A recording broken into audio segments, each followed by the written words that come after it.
மதுரை மாநாட்டுக்கு அப்புறம் விஜயோட செல்வாக்கு உயர்ந்திருக்கதா அடிக்கடி தகவல் சொல்லிட்டு இருக்காங்க. நிறைய உளவுத்துறை தகவல்லாம் சொன்னதாகவும், ஸ்டாலினுக்கு ஒரு ரிப்போர்ட் பண்ணதாகவும், அந்த ரிப்போர்ட்ல இளைஞர்கள் வாக்கு ஒட்டுமொத்தமா விழுறதுக்கு வாய்ப்பு இருக்கு அப்படின்லாம் தகவல் வருது. இளைஞர்கள் வாக்கு புது வாக்காளர்கள் பூரா விஜய்க்கு போடுவான். ஒரு 10% வாக்கு வரும், அதில் மாற்று கருத்தே இல்லை.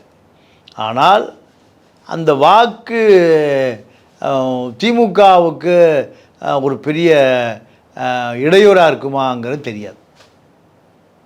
ஏன்னா திமுக வாக்கு வங்கி விஜய்க்கு போனால் திமுக பலவீனமாக போயிடும்.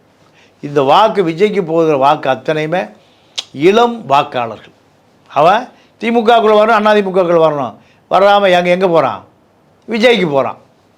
அப்போது திமுகவினுடைய வாக்கு வங்கி தன்னுடைய வாக்கு வங்கியை தக்க வைத்து கொண்டு, அதிமுக வாக்கு வங்கியை தக்க வைத்து கொண்டு, இரண்டுக்கு நடுவில் இப்படி விஜயகாந்த் 14% வாக்கு வங்கி, முதல்ல 11 அப்புறம் 14 வந்தார்.